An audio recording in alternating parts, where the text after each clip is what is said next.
So I'm sitting here with Olympian George Nonomura. Now George, I know you have a very large family. Tell me about how many of your family members fenced? Well, 7 of us fenced. I have 4 brothers, they all fenced. All of them fenced. Name your brothers for me. John was the oldest. He actually made the 1968 Junior World Team. My brother Arthur fenced in the 1969 London Junior Worlds. My brother Roy fenced at Cornell University. Also was vying for a position on the team. And my brother David. And your sisters fenced? Yes, 2 of my sisters fenced.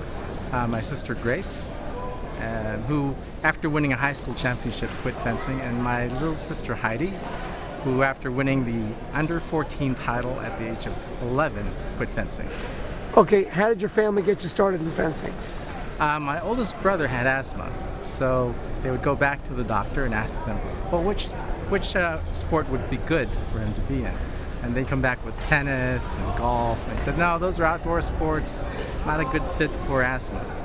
Finally, they came back with fencing. Was this Roy? No, my oldest brother, John. John, no, okay. And the doctor said, indoors, not too strenuous, excellent. Who did you find as your coach? Well, at that time, my parents went to Alpar, who was a Hungarian immigrant. Palfi Alpar? Yes. Julius Palfi Alpar. Yes, he taught my oldest brothers to fence. And where was he teaching at the time? He was teaching in Berkeley, so they were going out there to learn. And then after a few years, they wanted to be in San Francisco, so they found a studio, a fencing instructor named John McDougall. He had just opened a fencing. Where did John McDougall learn to fence? Do you know where he's from? No, he fenced at Stanford University, but that's all I really know about John. He's still around though. Maybe there's more information. But John, he had a club, and unfortunately the club folded. So when that happened, he told us to go to Halberstadt School of Fencing, and I took lessons with Hans Halberstadt. And at that time, Charles Selberg came down and started teaching there as well. So since Hans couldn't teach a bunch of little kids all the time, I was taking lessons from Charles. How would you characterize the style or game that you learned from Charles? He had a very refined game of hand movement. He didn't have that much footwork involved in the game as much as handwork, and there was a lot of tactical theory, although I was only like 6 or 7 years old when I was working with him until I was about 10.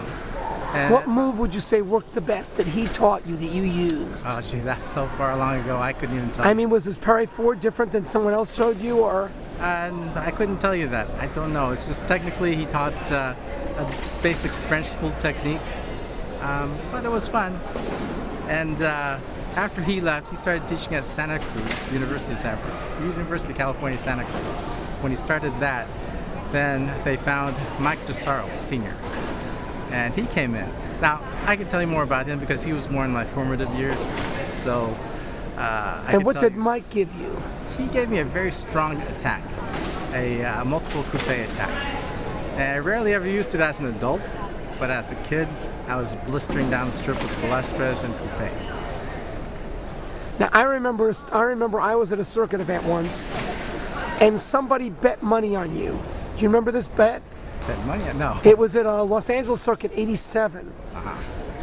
And Joe Elliott had organized this thing, and the bet was, could you beat somebody without moving your either foot from the on-guard line? Do you remember this? No, I never heard about the bet. Oh yeah, there was a bet. You did it though. I did. You did not move from the on-guard lines, and you beat a guy 5-0. I was there. Well, I had a very fast parry for repos. And that's all you did.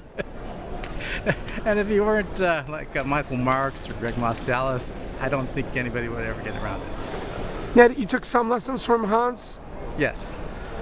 Did he have a hole in his mask while you were there? That was great. He would smoke a cigar while he was giving me a lesson. And there might be a picture of because he'd be standing up high, I'd be down low, poking upward, and I'd see this guy with a cigar sticking out. I never saw it, but I heard about it. So he really did it. He did. And it was lighted? Yes, he was smoking it while he was giving me a with the mask on? Yes.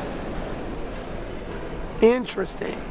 Now, looking back at your stuff from the Olympics, national championships, all the fencing you did. Yes. Is there any like competitive moment that stands out for you? Oh, there's many. There's many. Give me an idea of something. One of my most memorable is fencing against Smirnoff in a seeding round, just an early prelim round in a world championship. Do you remember where that was? It was in Clermont-Ferrand in France. And I knew who he was, and I was doing well in the pool, but I knew who he was already. He had already won the world championships a couple times. And I got up there and I was watching him while we were fencing. What a mistake. After he hit me a couple times, 3 times, I realized, why am I watching him? So I started fencing him and I was hitting him. I hit him a couple times before he got the next touch. I actually hit him 3 times in the bout. I was wondering, after I lost, I was like, if I didn't watch him for the first 3 touches, maybe I would have had a chance. Do you remember how you hit him? Yes, I just went really fast, disengaged a lot, hit him and jumped off the strip twice. The third one, he got me on he took me on an attack, held my blade, and this was amazing. When he took my blade the first 3 times, I couldn't get away. When I finally, on that last touch, I disengaged, counter-forward and hit.